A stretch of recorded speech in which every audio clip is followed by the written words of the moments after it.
স্বাগতম অরিজিতের রান্নাঘর। আজকে আমরা করব সয়াবিনের কষা আলু দিয়ে। তাই এর জন্য আমরা প্রথমে সয়াবিনটা সিদ্ধতে বসিয়ে দিয়েছি। ইন্ডাকশানে রান্না করছি। কেটে নিয়েছি আলু, আদা রসুন পেস্ট, হলুদ গুঁড়ো, লঙ্কা গুঁড়ো, জিরে গুঁড়ো, গোটা জিরে, শুকনো লঙ্কা, তেজপাতা, কেটে রাখা লঙ্কা কুচি, পেঁয়াজ কুচি। পেঁয়াজটা আমরা নুন দিয়ে একটু মাখিয়ে রেখেছিলাম, তারপরে 10 মিনিট রাখার পর জলটা ঝরে গেছে। এই মুহূর্তে পেঁয়াজটার এই অবস্থা। এতে পেঁয়াজটা কি খুব সুন্দর সিদ্ধ হয় এবং ভাজাও হয়। এরপর আমরা ইন্ডাকশানে বসানো যে সয়াবিনটা আছে ওটা আমরা ভালো করে চিপে থালায় তুলে নেব। দেখুন ভালো সিদ্ধ এসছে।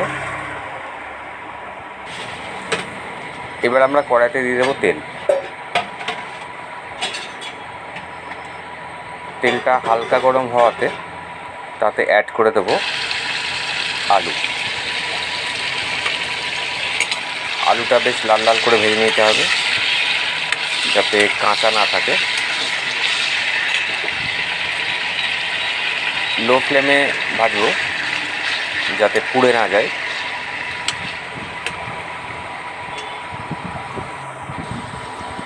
দেখুন আমাদের আলুটা লাল লাল করে ভাজা হয়ে গেছে অলরেডি।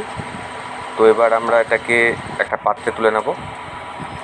দেখুন সোয়াবিনটাও আমরা ভালো করে নিংড়ে নিয়েছি হাত দিয়ে, এর মধ্যে একটুও জল নেই। আলুটাও তার পাশে রেখে দিয়েছি। এরপর কড়াই নিয়ে নিলাম আবার তেল। খানিকটা আলুর তেল ছিল, আলু ভাজার যে তেলটা সেটা ছিল। তারপর আমরা দিয়ে দিলাম, অ্যাড করে দিলাম শুকনো লঙ্কা, গোটা জিরে,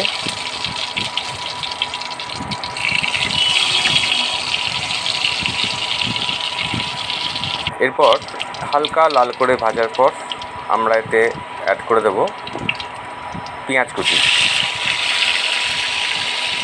পেঁয়াজটা আমরা 10 মিনিট নুনের সঙ্গে মাখিয়ে রেখে দিয়েছিলাম, তার জন্য পেঁয়াজটা খুব সুন্দর জল ঝরে গিয়ে ভালো ভাজার উপযোগী হয়ে উঠেছে। জলটা ঝরে গেলে ভালো ভাজা হয় পেঁয়াজটা। পেঁয়াজের মধ্যে অতিরিক্ত জল থাকার কারণে আধ সিদ্ধ থেকে যায় এবং তরকারির পর কাঁচা কাঁচা লাগে। ভালো করে নেড়ে নেব। পেঁয়াজটাকে লাল লাল করে ভাজতে হবে। এটা আমার প্রথম ভিডিও, জানি অনেক কিছু ভুল ত্রুটি আছে, কিছু মনে করবেন না।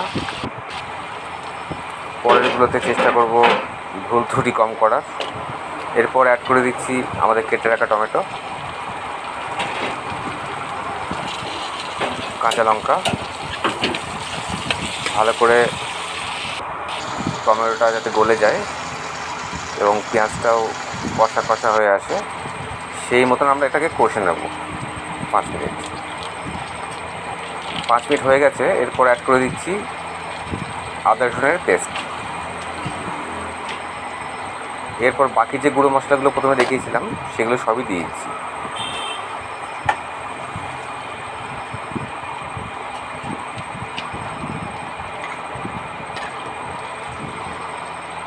ভালো করে নেড়ে নিতে হবে।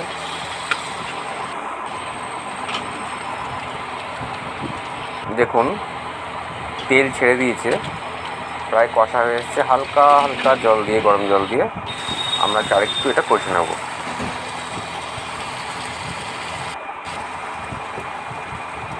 দেখুন খুব সুন্দর রং এসছে।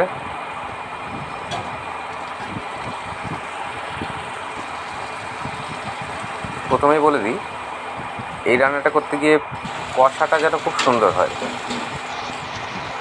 এরপর দেখে নিন আমরা অ্যাড করে দিয়েছি আলু সয়াবিন দুটো একসঙ্গে আমরা অ্যাড করে দিয়েছি, কারণ আলুটা যেহেতু আমাদের ভাজা আছে আর সয়াবিনটা সিদ্ধ করা আছে অলরেডি, ওই জন্য আমরা এটা দুটোকেই আমরা একসঙ্গে দিয়ে দিয়েছি।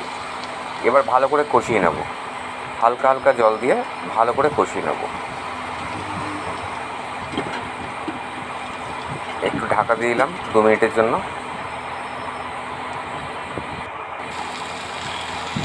ঠিক 2 মিনিট পর খুলে দেখব এইরকম অবস্থা।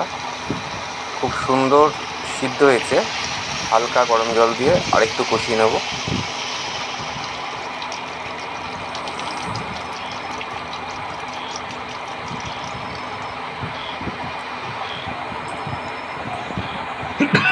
এবার ভালো করে নাড়াচাড়া করে, এটাই ফাইনাল আমাদের, ভালো করে নাড়াচাড়া করে আমরা এটাকে ঢাকা দিয়ে দেব।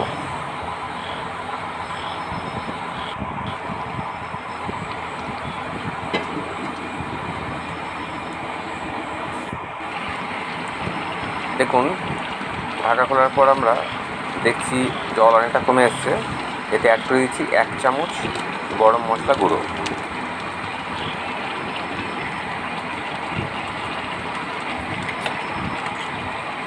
ভালো করে নেড়ে নেব।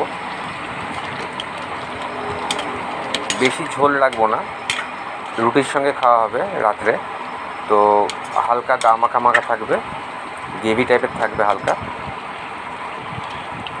এতে আরেকটা জিনিসও অ্যাড করা যেত, যেটা হচ্ছে আপনার ক্যাপসিকাম।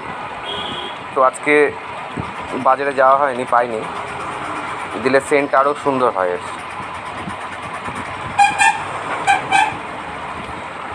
রাস্তা ধারে আমার বাড়ি, তাই একটু গাড়ি ঘোড়ার নয়েজ থেকেই যায়, তাও চেষ্টা করি যতটা কম করার।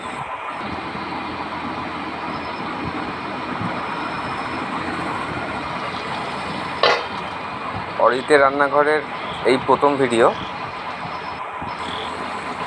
জানি না আপনাদের ভালো লাগবে কি না। যদি ভালো লাগে একটু লাইক, কমেন্ট, শেয়ার আর সাবস্ক্রাইব তো অবশ্যই করবেন, যদি ভালো লাগে, নইলে করতে হবে না, কিন্তু দেখবেন। যদি সামনে চলে আসে আমার ভিডিও, একটু দেখবেন। দেখুন, থালায় ঢেলে নিয়েছি প্লেটে, এই টাইপের এসছে।